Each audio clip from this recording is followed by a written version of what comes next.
యేసు ప్రభు నామంలో కూడి వచ్చిన అందరికీ యేసు ప్రభు నామంలో శుభవందనం తెలియజేస్తూ ఉన్నాను. ఈ సమయంలో ప్రభు ఆలోచన కొరకే దేవుని వాక్యంలో నుండి 116వ కీర్తన తీసుకెళ్ళి కీర్తనలో 116వ కీర్తనలో మొదటి 10 వచనాన్ని మనం మార్చి చదువుతాము. కీర్తనల గ్రంథము 116వ కీర్తన మొదటి నుండి 10 వచనాన్ని మార్చి చదువుతాం. యెహోవా నా మనవి నా విన్నపములను ఆలకించి ఉన్నాడు, కాగా నేను ఆయనను ప్రేమిస్తున్నాను.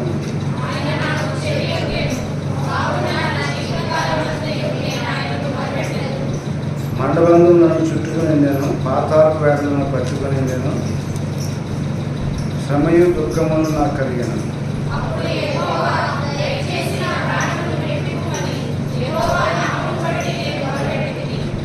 యెహోవా దయాళుడు, నీతిమంతుడు, మన దేవుడు వాత్సల్యత గలవాడు.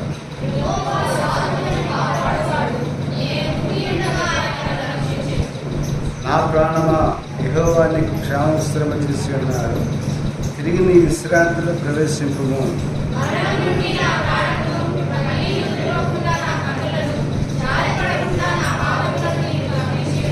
సజీవులున్న దేశములలో యెహోవా సన్నిధిని నేను కాలం గడుపుతున్నాను.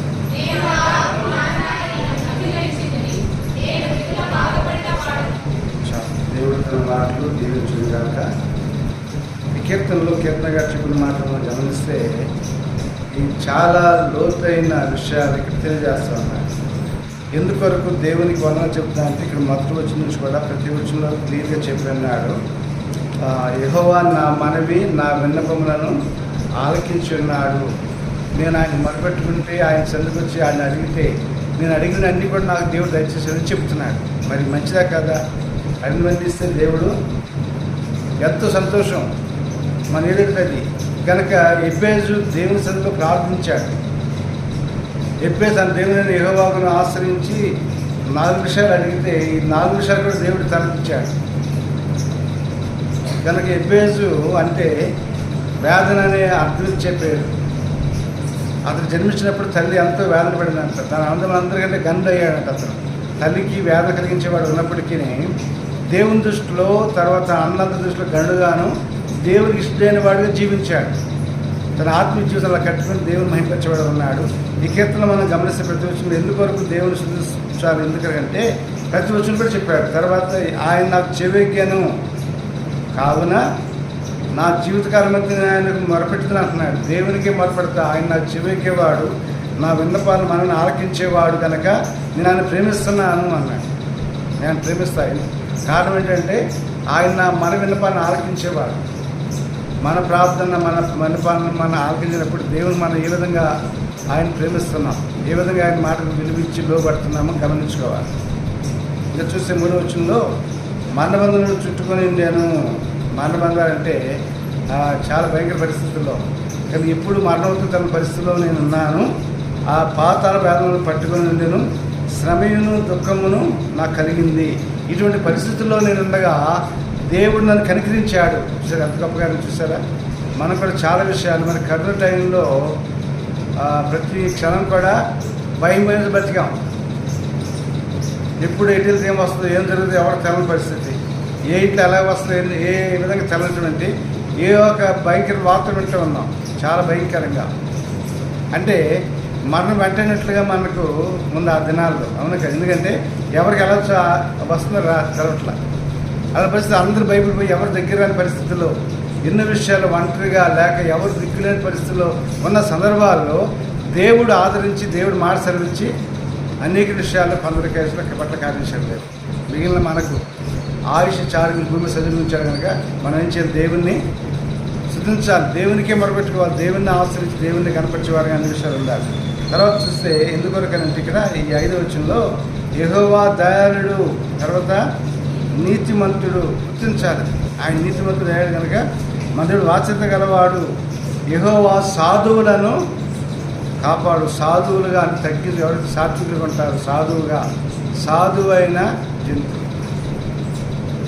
గొర్రె ఎలా ఉంటుంది, సాధుగా ఉంటుంది, నెమ్మదిగా, అంటే ఎవరు భయపడదు అందరికి పడతాను దాన్ని చూడటానికి. కానీ అది మేక ఎలా ఉంటుంది, మేకపోతులు అయితే లేదా కొన్ని జంతువులు ఉంటాయి, అవి సాధువు కాదు, భయంకరమైనటువంటి జంతువులు, అవి హాని చేస్తాయి. కనుక సాధు అంటే విధేయత కలిగిన వ్యక్తి, విధేయత చూపేవాడు సాధువు కాదు, మృదువైన వ్యక్తి అనమాట. కానీ ఆ విధంగా ఇక్కడ దేవుడు ఇలాగూ కనికరించి ఆయన సాధువులను కాపాడే దేవుడు, నేను కృంగి ఉండగా ఆయనను రక్షించాలని చెబుతున్నాడు. సో ప్రతి వచనంలో కూడా దేవుడు తనకేం చేశాడు, ఆయన ఏమై ఉన్నాడో, ఆయన అలాంటి వాడు దాని గుణగణాలను వివరిస్తూ ఉన్నాడు. తర్వాత నా ప్రాణం యెహోవాని క్షేమం విశ్రమింపజేసి ఉన్నాడు, తిరిగి నీ విశ్రాంతిలో ప్రవేశింపుము. తర్వాత ఎన్నో చూస్తే మరణము నుండి నా ప్రాణమును, కన్నీళ్ళు విడకుండా నా కళ్ళను, జారి పడకుండా నా పాదములను తప్పించున్నాను చెబుతున్నాడు. సార్ జారి పడకుండా కొన్ని విషయాల్లో కొన్నిసార్లు కొన్ని పొరపాటు చేస్తాం, మనం తెలకుండానే కొన్ని నష్టాలకు గురవుతాం. అవతల వ్యక్తుల ద్వారా కానీ లేకపోతే కొన్ని వ్యాపార ఉద్యోగాలు ఏదైనా సరే కొన్ని పరిస్థితుల్లో నష్టం కలిగించే పరిస్థితులు వస్తాయి మనకి. కొన్నిసార్లు పైకి లేవలేని పరిస్థితి కూడా అటువంటి నష్టాలు ఎదుర్కోవాలి వస్తాయి. అయితే దేవుడు ఉన్నాడు కనుక ఆయన్ని ఆశ్రయించి ఆయన సరిచి ఆయనకి వస్తే ఆయన తప్పకుండా లేవనెత్తేవాడు, ఆదరించేవాడు, బలపరిచేవాడు. ఆయన ఎంతమంది త్రోసేవాడు ఎంతమాత్రం కాదు, ఆయన చూడనాడు ఎంతమాత్రం కాదు, ఆయన ప్రేమించి కానీ అంచేతే నేను కృంగిగా ఆయన నన్ను రక్షించానని మాట చెప్తున్నాడు. సరే ఎన్నో సందర్భాల్లో కృంగిపోయిన మన జీవితాల్లో కూడా ఎన్నో సమయాల్లో ఆయన మనం నిలబెట్టి బలపరిచాడు దేవుడు. కనుక అదే 94 కీర్తనలు చూస్తే 94 కీర్తనలో ఒక మాట ఉంది. 94 కీర్తనలో 14 వచ్చినాము చదువు. ఎడబాయివాడు కాడు, వినడు కాడు. అదే కీర్తనలో 17, 18, 19 వచ్చిన చదువు. సాగు చేసిన నా ప్రాణం శీఘ్రము మౌనంలో నివసించి ఉండును, నా కాలు జారిని నేను అనుకొనగా యెహోవా నిపుణులను బలపరుచుతున్నది, నా అంతరంగంలో విచారణ హెచ్చగా నెమ్మది కలుగు చేయుచున్నది. నీ గొప్ప ఆదరణ నా ప్రాణం నెమ్మది కలుగజేస్తుంది. ఎందుకంటే ఎన్నోసార్లు కొన్ని అపాయాలకు గురవుతాం మనం. ఒకసారి సందర్భంలో లేనిపోయిన మాట చెప్పి ఎవరో ఒక డబ్బులు కట్టాల్సి ఉంది, ఇవ్వాల్సి ఉంది. అయితే మాకు తెలవకుండా ఏమిటంటే మీకు డబ్బులు వచ్చినాయి, మిమ్మల్ని రమ్మన్నారని చెప్పి తీసుకెళ్ళారు ఇంటిగా. అంటే అక్కడ మాకు బంధించి డబ్బులు వస్తున్న వస్తే అది ఉద్దేశించి అలా చేశారు, వాళ్ళు చేయకూడదు. అంటే నాకు చాలా మామూలు రమ్మన్నారు, ఎందుకు అనుకున్నాము వివరాలు అడగకుండా సరే వెళ్దాం ఏమవుతులే అని చెప్పని బయలుదేరి వెళ్ళాం. మామూలు తీసుకుని ఆటో ఆయన కూడా ఉన్నాడు, ఆ ఊరు ఆయనే. సరే ఏంటో సంగతి అని చెప్పి అతనికి అనుమానం వచ్చింది. ఏంటి ఇక్కడ తీసుకురావడం ఆఫీస్కి ఇది అని చెప్పానంటే వాళ్ళు మనసులు ఏంటంటే వీళ్ళకి ఉంచితే వాళ్ళు ఫోన్ చేస్తే వాళ్ళు డబ్బులు ఇస్తారు మాకని చెప్పి వాళ్ళు చేశారు ఒకసారి. అప్పుడు మనసులో ప్రార్థించుకుంటే దేవాన్ని నయించే అర్థం అట్లా లేని మాట చెప్పారు, మీ ఎవరు చెప్పారు, చెప్పిన మాట నేను ఏం చేశాను, నేను వచ్చాను, ఇప్పుడు ఇక్కడేమో లాక్ అవుతున్నామని చెప్పాను అనుకుని వెంటనే ప్రార్థన చేస్తే అసలు ఎవరి దగ్గర వెళ్ళకుండా అంటే అసలుకుండా వాళ్ళు కంగారు పడి వాళ్ళని కంగారు వచ్చి ఏం చేస్తే తెలుసా, మీరు వెళ్ళిపోయి చెప్పి అన్నాడు, ఇతరులకు వచ్చేస్తే మేము వచ్చేసాం పైకి. అలా కొన్నిసార్లు మనం తెలవకుండా కొన్ని అపాయాల్లో చిక్కుంటాం, కొన్ని ప్రమాదాల్లో కూడా చిక్కుంటాం మనం. అప్పుడు దేవుడు మనం సహాయం చెప్పితే, దేవుడు మనం కాపాడకపోతే అన్ని సందర్భాల్లో మనం ఏం చేయాలి తెలవదు. కనుక ఇలా ఎన్నో విషయాల్లో దేవుడు మనం తప్పించి ఆయన మనల్ని కాపాడి మన కలిగే పరిస్థితుల నుంచి మనం విడిచిస్తాడు. అందుచేతనే మనం దేవునికి హృదయపడి దేవాన్ని సన్నిధి కూడా పొందన్నారు. నిన్ను ప్రేమించి నిన్ను కనపరుస్తాను, నీవే నాకు ఆధారము, నీవే నా సర్వం చెప్పని దేవుణ్ణి అడగ. ఎందుకంటే ఆయన నా కాళ్ళు జారి పడకుండా ఆయన నా కాళ్ళు జారిని అనుకోగా యెహోవా నీ కృపను బలపరుచున్నది, నా అంతరంగ విచారణ ఇచ్చింది అని చెప్పాడు. అంతరంగ మన విచారములు హెచ్చుగా ఉన్నాయి అన్నాడు. అంటే ఎన్నో పరిస్థితులు. మరి మన బైబిల్ చూస్తే కొత్త నిబంధనలో 9వ అధ్యాయంలో మార్కు సువార్త 9వ అధ్యాయంలో యేసు ప్రభువు వారు దుమ్మెద ఉన్నప్పుడు ఎంతోమంది వారి అవసరం నిమిత్తం వారికి ఉన్న అక్కల కొరకు వారికి కావాల్సిన స్వస్థ కొరకు ఆయన చెంతకు వచ్చారు. అలాగే ఒక అధికారి, ధనవంతుడు, చాలా ప్రముఖమైన మనిషి, తన కుమార్తె సావుపత్రుల మీద వచ్చేటప్పటికి ఆమె గురించిన సంగతి ప్రభుత్వం చెప్పడానికి ఆయన బయలుదేరి వచ్చాడు. 9వ అధ్యాయం మత్తయి వార్తలో 18 వచ్చింది నుంచి చదివినట్టయితే, ఒక అధికారి వచ్చి ఆయన మొక్కి ఇప్పుడే చనిపోయిందని అంటే తను విశ్వాసించాడు. యేసు ప్రభు తప్పకుండా బాగు చేస్తాడు, యేసు ప్రభు తప్పకుండా లేవనెత్తాడని నమ్మకంతో చనిపోయిన తర్వాత వచ్చాడు. చనిపోయిన తర్వాత బతుకుతుందనే భయం, ఆందోళన, అనుమానం లేకుండా గురి కలిగి నమ్మి వచ్చాడు. అయినను నీవు వచ్చి నీ చెయ్యి ఆమె నుంచి చెప్పాడు. చూడండి ఏమన్నంటే ఆమె నుంచి ఆయన చూస్తే బతుకుతుందని చెప్పాడు. వచ్చాడు. యేసు లేచి అతని వెంట వెళ్ళాను. వెళ్ళేది ఆ సమయమున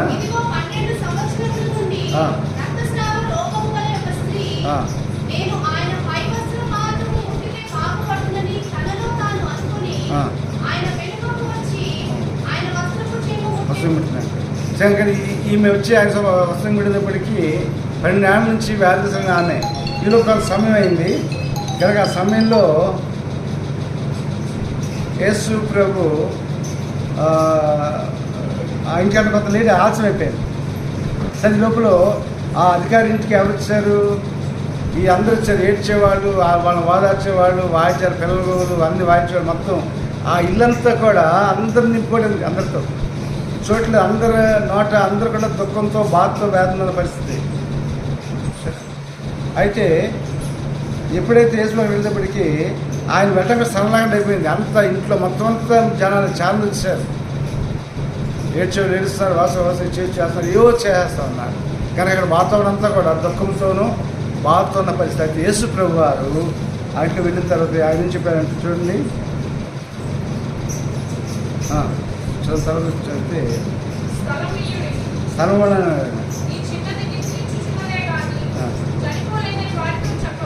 చూడండి. ఆ ప్రభు చెప్పిన వాడు చూసారు ఆయన గొప్ప అని చెప్పినంటే ఈ చిన్నది నిద్రిస్తున్నది కానీ చనిపోలేదని చెప్పారు. అయితే వాళ్ళ దృష్టిలో ఏంటి? ఆమె చనిపోయింది, ఊపిరాటలేదు అని చెప్పన్నారు. ప్రభు దృష్టిలో ఏంటంటే ఆమె నిద్రిస్తుందని చెప్తున్నాడు యేసు ప్రభు.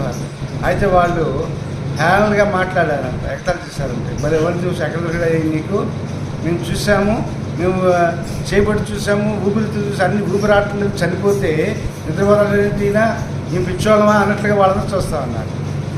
హ్యాండ్గా మాట్లాడారు. అయితే యేసు చెబుతుంది ఏంటంటే ఆమె నిద్రపోతుంది, నిద్రిస్తే ఏమవుతుంది? ఆమె లేపితే నిద్రపోయి లేస్తారు. నిద్రపోయిన వాళ్ళు చనిపోయిన వాళ్ళు సమానం. అయితే నిద్రించిన వాళ్ళు లేపితే లేస్తారు వాళ్ళు. ఇక్కడ యేసు చేయండి ఆమె నిద్రపోతుంది అని చెప్తే హ్యాల్ చేసి వాళ్ళు ఎగతాళిగా మాట్లాడారు. కానీ అందరూ పంపించాడు ఆయన. అంటే స్థలం కాదు, స్థలం బండి అన్నాడు. మొట్టమొదటి ఏంటంటే స్థలం బండి. కనుక చాలా విషయాల్లో మనుషులు ఎన్నో వాటికి స్థలం ఇస్తున్నారు. వ్యాపారాలకు స్థలం ఇస్తున్నారు, ఉద్యోగాలకు స్థలం ఇస్తున్నారు, అన్ని విషయాలు ప్రాముఖ్య సంస్థకి అనగా అవసరం ఉన్న వ్యాపారం సరే కొన్ని వాటికి స్థలం ఇస్తున్నారు, కొన్ని వాటికి. అయితే దేవుని కోసం స్థలాన్ని ఇవ్వట్లేదు. అదే వచ్చింది. దేవుని కోసం స్థలాన్ని, దానికి కేటాయించిన స్థలాన్ని ఆయన కేటాయించేటువంటి పరిస్థితి కలిగించకుండా మరి అవకాశం ఉండి కూడా చాలాసార్లు అంటే వాళ్ళు ఉద్దేశపూర్వకంగానే వారి మనసుని సాతాన్ని మార్చివేసి దేవుని కోసం స్థలం ఇవ్వట్లేదు, సమయం ఇవ్వట్లా.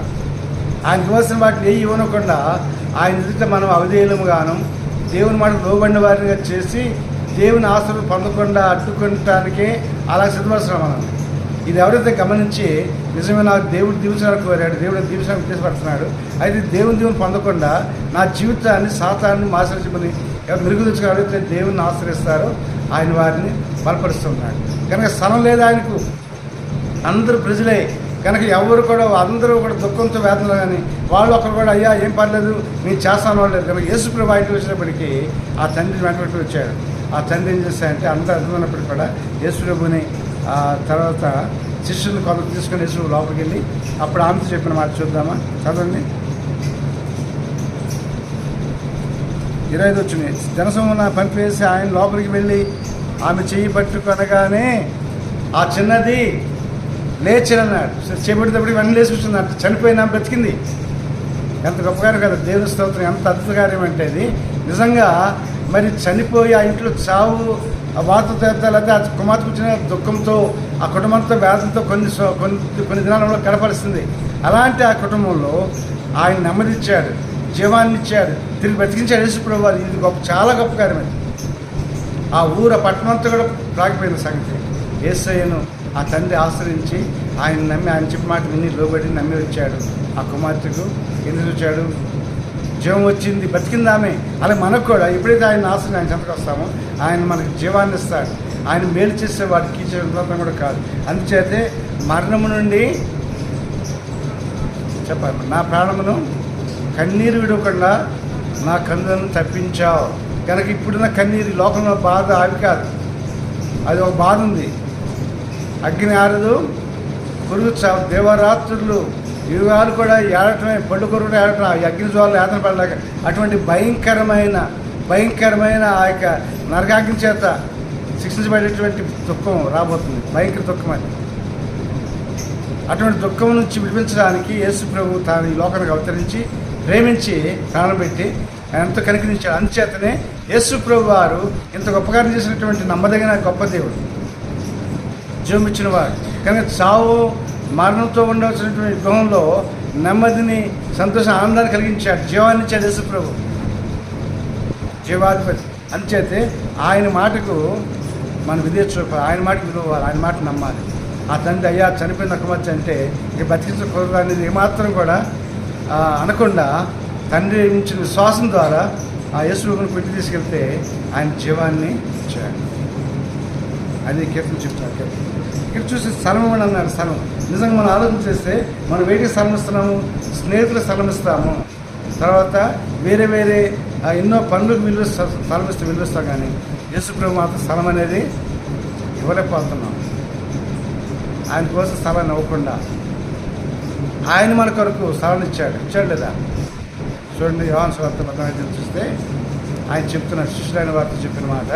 యోహాను సువార్త 14 అధ్యాయంలో మొదటి నుంచి చదివినట్లయితే, మొదటి నుంచి మీరు కర్రపడినొకటి దేవుని విశ్వాసం ఉంచున్నారు, నా యందు విశ్వాసం ఉంచుడి, నా తండ్రి ఇంట అనేక నివాసములు కలవు, లేని ఎడల మీతో చెప్పుదును. ఎందుకు వెళ్తున్నాడు ఆయన? మీకు మీరు ఉండటానికి వరకు సరస్సు వెళ్తున్నాను. నేను వెళ్ళి మీకు సరస్సుపరిచిన ఎడల నేను స్థలములో మీరు ఉండులాగున మరలా వచ్చి నాదినుటకు మిమ్మల్ని తీసుకొని పోవదును. నేను వెళుతున్న స్థలమునకు మార్గం తెలియని చెప్పి ప్రభు చెప్పాడు. సరే, ఎందుకు వెళ్ళాడు ఆయన? మన స్థలం పరచడానికి, మనం ఉంటాం కూడా స్థలాన్ని సిద్ధపరుస్తున్నాడు. మనం లేదు ఆయనతో ఎక్కడ? ఆయన ఉన్న చోటనే. ఇక్కడ ప్రకటన 21 అధ్యాయం చూస్తే మనం అక్కడ చెబుతున్నాడు అది ఏ స్థలమో ఎలా ఉంటుంది అక్కడ చూడండి. ప్రకటన 21 అధ్యాయంలో మొదటి చదువు, కొత్త ఆకాశమును కొత్త భూమిని చూస్తేని, మొదటి ఆకాశమును అని. ఇప్పుడున్న భూమి ఆకాశం ఉండవు, గతిపోయాను. సముద్రమును ఇకను లేదు, మరియు నేను నూతనమైన యెరూషలేమును, ఆ పరిశుద్ధ పట్టణము, తన భర్తకు అనబడిన పెళ్లి కుమార్తె వలె సిద్ధపడి పరలోకము నుండి దేవుని నుండి దిగు చూస్తేని. అప్పుడు ఇదిగో దేవుని నివాసము మనుషులతో కూడా ఉన్నది, ఆయన వారితో కూడా కాపురం ఉండును, వారిని ప్రజలయ్యిందురు, దేవుడు తానే వారి దేవుడయ్యింది, వారి తోడయ్యిందును, ఆయన వారి కన్నుల ప్రతి భాష ముందును తుడిచివేయును, మరణమిక ఉండదు, దుఃఖమైనను ఎప్పైనను వేదనను ఇక ఉండదు. మస్తు గతించిపోయినని సింహాసనం నుండి వచ్చిన గొప్ప స్వచ్ఛపుడు సింహాసనం నుంచి స్వరం వస్తుంది. ఇక మధు సంగతులన్నీ గతించిపోయినాయి, అవి జరగమని చెప్పాడు. ఇటువంటి నెమ్మదితో కూడినటువంటి స్థలానికి మనల్ని తీసుకెళ్ళటానికి యేసు వారు వెళ్ళారు. సంతోషపరుస్తారు. ఏ బాధ, ఏ వేదన, ఏ దుఃఖం లేకుండా నెమ్మదితో సంతోషంతో ఉండేటువంటి స్థితిని కలిగించడానికి యేసుప్రభు వారు ఏర్పాటు చేశారు. ఇది చాలా గొప్ప కార్యం.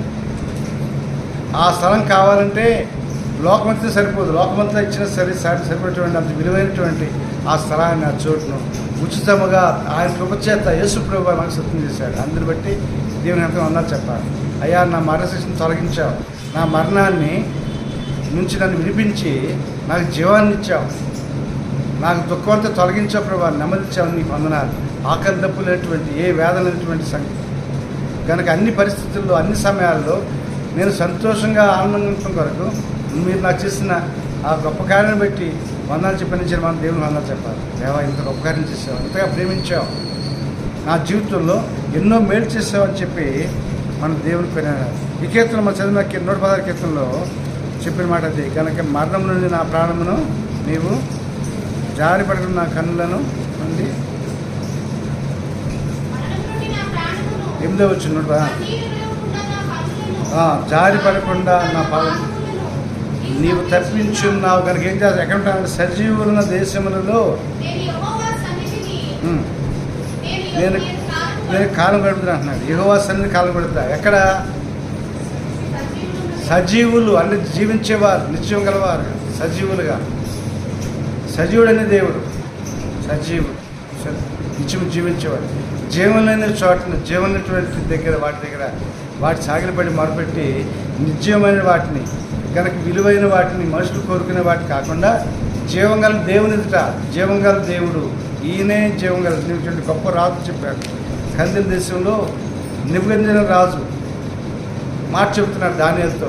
చూసారు, తనకు కల మర్చిపోయిన సందర్భంలో ఆ దానియేలు దేవుని దగ్గర ప్రార్థించి ఆ కళ భావాన్ని కళను కూడా తెలుసుకొని చెప్తే అప్పటినాడు నీ దేవుడు సజీవుడు అని చెప్పాడు. దానియేలు దేవుడే సజీవుడు అని చెప్పాడు. చూద్దాం ఆ మాట చూద్దాం, చూడండి దయచేసి.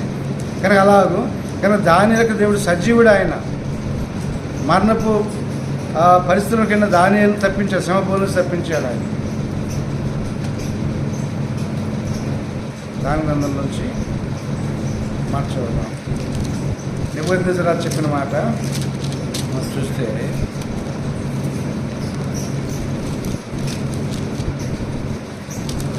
అగ్ని బారి పడకుండా అగ్ని జ్వాలల మధ్యలో విడిపించిన దేవుడు కూడా.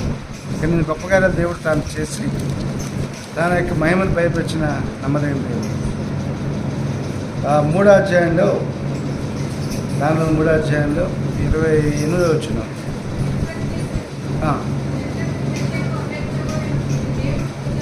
పూజారుడు పంపి రక్షించాను. నవదేవుడి కాక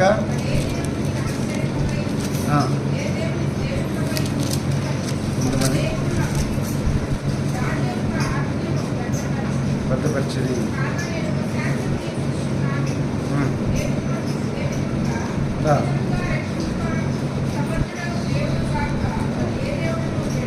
వేడు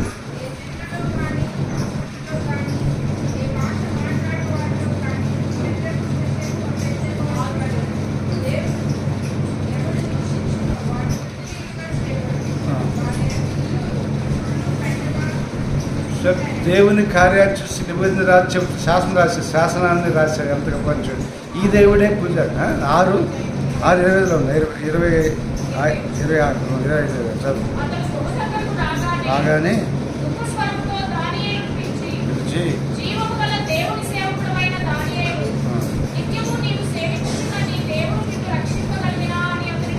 చాలు 25 చదువు. అదే అధ్యాయం 25 6వ అధ్యాయం 25 వచ్చిన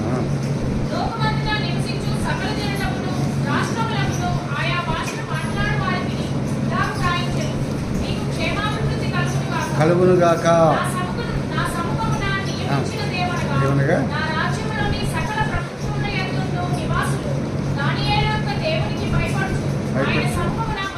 మనుషుండవలను ఆయనే జీవం గల దేవుడు. అంశం చెప్తున్నారు, ఆయనే జీవం గల దేవుడు, ఆయన విలువలు ఉండేవాడు, ఆయన రాజు నాశనము కానేరదు, ఆయన ఆధిపత్యం తరతరు తుదమట్టుకుంటుందంట. ఎంత వివరణ చూసారు దేవునికి గొప్పతనాన్ని. ఆయన విడిపించువాడును రక్షించేవాడిని ఉండి పరమందును భూమి మీదను సుఖక్రియలను ఆశ్చర్యాలను చేయవాడు. చూసారు, సాక్ష్యం ఇచ్చారు, రాజు సాక్ష్యం ఇస్తున్నారు. ఇది చాలా గొప్ప కార్యం. ఇది తన రాజ్యంలోనే దేవుడు చేసిన అద్భుత కార్యం. చూడండి, సింహాలకు గోన్లు వేయబడిన వ్యక్తి బయటకు రావడం ఎవరు లేదు, అర్థముంది. గోగుల పడిన వ్యక్తి చనిపోవటమే, దాని నుంచి బయటకు వచ్చిన వాడు ఒక్క దానిని మాత్రమే. ఎంత గొప్ప దేవుడు చూడండి దేవుడు. కనుక మరణం నుంచి విడిపించే దేవుడు, మరణాన్ని ఓడించిన దేవుడు, మరణ బలాన్ని ఓడించి సవాల్ చేసినటువంటి వాడు. ఓ మరణం అన్ని ముళ్ళెక్కడని చెప్పి సవాల్ చేసి మరణాన్ని చిరదొక్కినటువంటి యేసు ప్రభు. కనుక ఆయన మనం ప్రేమిస్తున్నాడు. ఆయనతో సహవాసానికి కోరి ఆయన మనల్ని ఎంతో ప్రేమించి ఆయన వారు చెబుతుంటే మనం ఏం చేస్తూ ఉన్నాం చాలాసార్లు కనుక మనం ఎన్ని లేని వారు ఎందుకు పొందాలంటే మనల్ని ఎంత ప్రేమించారు. కొంచెం గత రాత్రి మేము ధ్యానం చేశాము. కొన్ని బతుకు చూస్తే మనం ఎటువంటి వారం అంటే మంటివారం అంటాం. మంటివారం అయితే మనకున్న గర్వాన్ని బట్టి లేక శరీరంలో మనం తక్కువ వారంగా అనుకో ఎన్నోసార్లు అతిశిస్తాం, గర్విస్తాం, మనమే ఎన్నోసార్లు గొప్ప చేసుకుంటాం. చూద్దాము 15వ అధ్యాయంలో భూ సంబంధి అయి 15వ అధ్యాయంలో దయచేసి 47 మొదటి మనిషి భూ సంబంధి అయి మట్టి నుండి పుట్టినవాడు, రెండో మనుషుడు పరలో నుండి వచ్చినవాడు, మంటి నుండి పుట్టినవాడు ఇట్టివాడు అట్టివారే అట్టివారే. మరి మనం మంటి నుండి పుట్టిన వారి పోలిక ధరించిన ప్రకారము పరలోక సంబంధి పోలిక ధరించాలి. చూసారు ఎంతవరకు చూద్దాం. చూసారా పరలోక సంబంధి పోలిక ధరించాలంట. నేల మంటితో చేశాడు దేవుడు ఆదమవల్ని.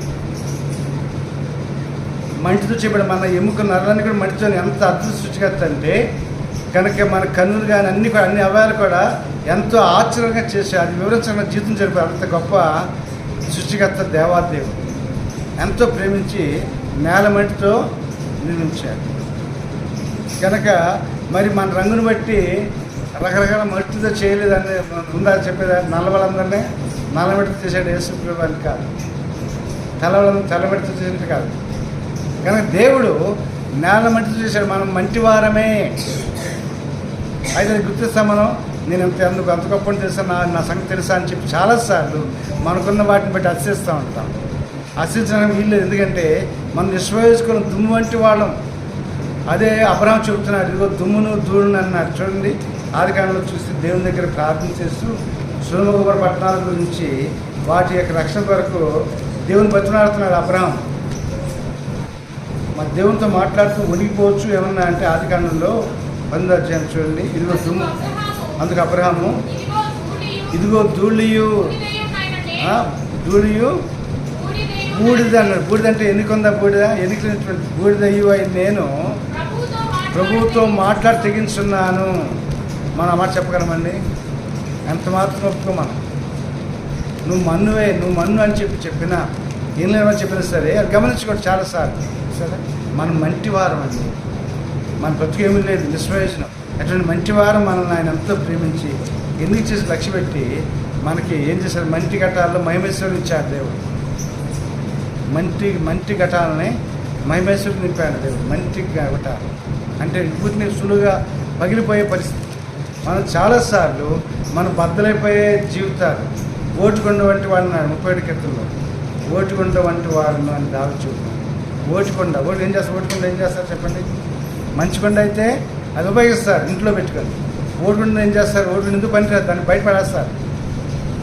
ఓటుకొండ వంటి వాడిని అనగా పనికిరానిటువంటి వేస్ట్ అంతా దాంట్లో వేస్తారు. ఆ కొండలు బయట ఉంటాయి. కనుక పనికొచ్చే కొండగా మన దేవుడు చేశాడు. ఎలీషా దినాల్లో ఎలీషా చెప్పాడు, అయ్యా మరి దూరం నుంచి మన దగ్గరికి బంధువులు జరిగిన వాళ్ళకి వంట చేయమని చెప్పి చెప్తే పెద్ద కొండ పెట్టాడు పొయ్యి మీద. కొండ పెట్టి వంట చేస్తున్నాడు శిష్యుడు. వంట చేసేటప్పుడు ఏం చేశాడు, గమ్ముని బయటికి వెళ్ళి ఈ ద్రాక్ష తీగలు కనబడితే ఆ ద్రాక్ష ఆకుకూరలు వంటకం చేయడం వరకు ఆ ద్రాక్ష తీగలను వెన్నిండా కోసుకొచ్చి వాటిని కొండలేసి వండుతున్నాడు. తీరా భోజనం వేసేటప్పటికి అది వెర్రి ద్రాక్ష తీగలు అవి విషంగా మారిపోయినాయి. అప్పుడు అయ్యో దవి నిండా విషం అయిపోయింది అని చెప్పానంటే కానీ తింటే జబ్బు చాలా చనిపోతారు. అది కల్తీ అయిపోయింది. వాళ్ళు ఆ భోజనం కొరకు వండితే విష భోజనం తయారైంది. ఇప్పుడు ఏం చేయాలి? అక్కడ అప్పుడు ఎలీషా ఏం చెప్పాడంటే కంగారు చెప్పని చెప్పి ఆ పిండి కొంత తెమ్మని చెప్పి ఆ పిండి తీసి ఆ కొండలో వేశాడు. ఆ పిండి వేయగా విషంతో కూడిన కూర మీద మంచిది అయిపోయింది. ఎంత అద్భుతంగా చూసారా? మన జీవితాలు అదే, మనం విషంతో కూడిన జీవితాలు. ఆ మంటి గట మనమే చెడుగుతో కల్మషంతో భయంకర దుర్మార్గంతో జీవించే జీవితాలు. మంటి నుండి పుట్టిన వారిని పోలిక ధరించిన వారు అంత మన నోరు తెలిస్తే చెడిగే, ఇతరులను గాయపడి, ఇతరులను నష్టపరిచి, ఇతరులకు కీడు కలిగించే స్వభావం. అటువంటి పాత్రలు మనం నష్టాన్ని కలిగించే పాత్రలు. కనుక అటువంటి విష పాత్రలలో ఉన్న ఆహారాన్ని మంచి ఆహారంగా చేయబడింది. ఆ పిండి వేసినప్పుడు కానీ ఆ పిండి ఎవరంటే యేసు ప్రభువే. మన కొరకు ఆయన విషంతో కూడిన పాపంతో నింపబడిపోయినటువంటి పంటాన్ని నష్టానికి పోవాల్సిన మనల్ని యేసుడు ప్రేమించి ఆయన మన కొరకు తన శరీరం అర్పించి మన విశ్వాసని విరిగించాడు. విషం తొలగించి వేసి మంచివారు చేశాడు యేసు ప్రభు ప్రేమించాడు. చూసారా? కనుక అటువంటి పంచినటువంటి పాత్రలు ఓట్టుకుండలు మనం నిస్వయసులో మనల్ని ప్రేమించి అంచేత అది మనం గమనించుకుని ప్రభు ఎంతగానో ప్రేమించావు. ఎందుకు లేని వాడును, ఎందుకు పనిరాని వాడును, నా హృదయవంత విషయమే. చూడండి, రోమ 3 చూసి అక్కడ 11 చెప్తుంది. రోమ 3:11 మన స్వరూపం ఏంటో, మన స్వభావం ఏంటో, మన్నుని పుట్టిన వారిని పోలికేంటో ప్రకృతి సంబంధమైన మన జీవితాలు ఏంటో అక్కడ చెబుతున్నారు. రోమ 3:11 నుంచి నీతిమంతుడు లేడు, ఒక్కడు లేడు, గ్రహించేవాడు ఎవడను లేడు, దేవుని ఎదుగువాడు ఎవడను లేడు, అందరూ త్రోవ తప్పి ఏకముగా పనికిమాలిన వారయ్యారు.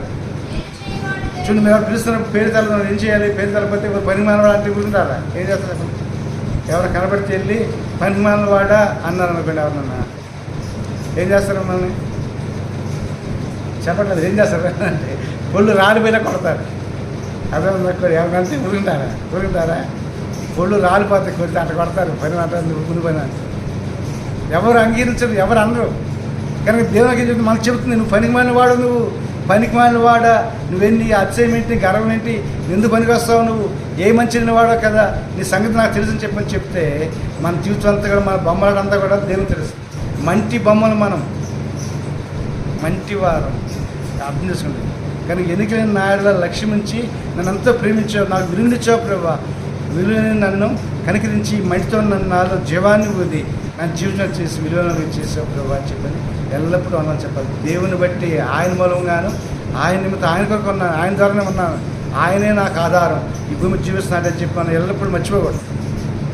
సరే, మంచి జీవితం. ఇంకా చదువు అక్కడ రోమాలో,